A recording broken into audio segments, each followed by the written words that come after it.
नहीं, देखिए, लगातार मैं ऐसे तो 3 महीने से उत्तर प्रदेश में पूरा पूर्वांचल में मैं काम कर रहा था, लेकिन पिछले 15-20 दिन से सरकार को जैसे हमारी ताकत, हमारी पार्टी का ताकत एहसास होने लगा है, तब से उत्तर प्रदेश में ऐसा लग रहा है कि लोकतंत्र बचा ही नहीं है।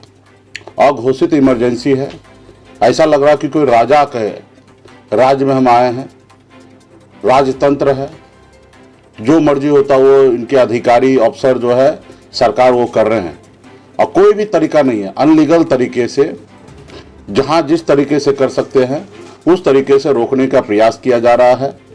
आपने देखा होगा टीवी में कि कुछ दिन पहले लखनऊ में 4 दिन के लिए हाउस अरेस्ट कर दिया गया है।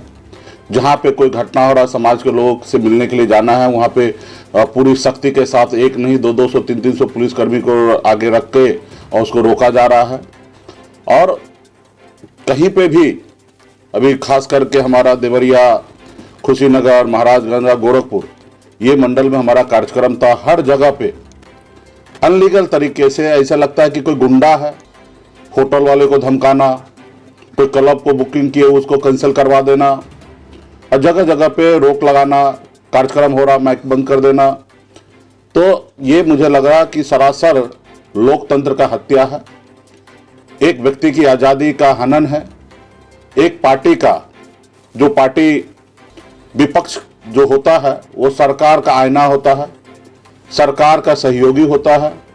जो सरकार नहीं देख पाते हैं वो सरकार को दिखाते हैं।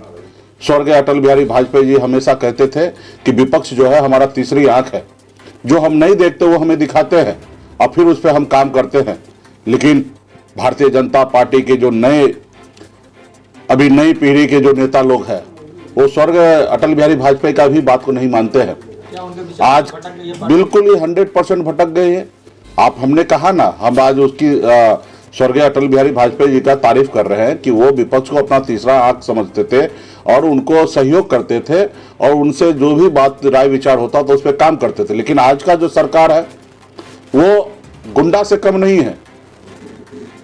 जात देखकर इनकाउंटर कर रहे हैं और वो कोशिश करते हैं कि कोर्ट ना जाए, हम ही फैसला करें। तो देश का कोर्ट बंद कर दीजिए ना, फिर हाई कोर्ट, सुप्रीम कोर्ट क्या है, बंद कर दीजिए, राष्ट्रपति शासन लगा लीजिए। आप बताइए कि आप कैसे डिसाइड कर सकते कि कौन अपराधी है कौन नहीं है।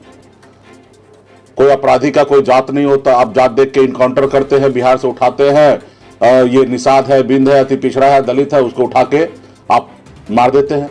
अभी आपने देखा मेरठ में किस तरीके से अफसर जो व्यक्ति को डिटेन कर लिया, उसको वैन में रख लिया, उसके बाद किस तरीके से वहां पे जाके पीटते हैं।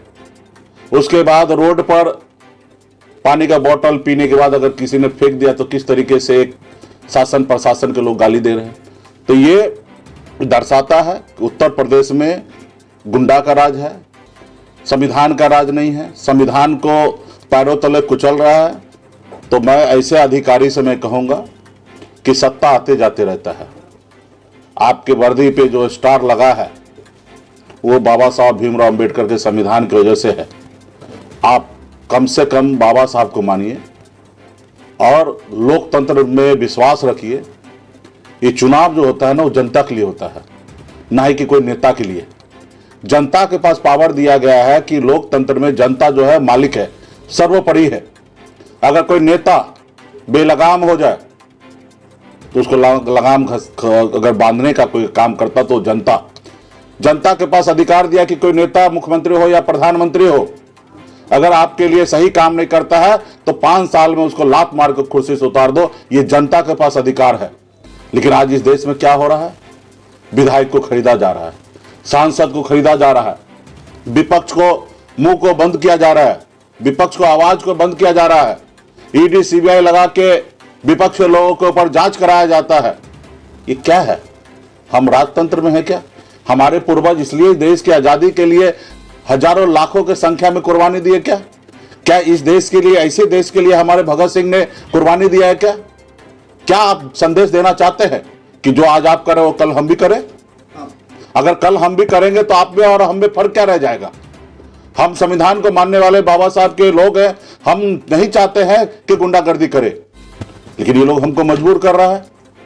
जहां तहां जिस तरीके से होगा उस तरीके से परेशान कर रहा है। तो मैं ऐसे सरकार को मैं कहूंगा कि चेत जाइए, जनता मालिक है, देश का युवा कॉकरोच नहीं है।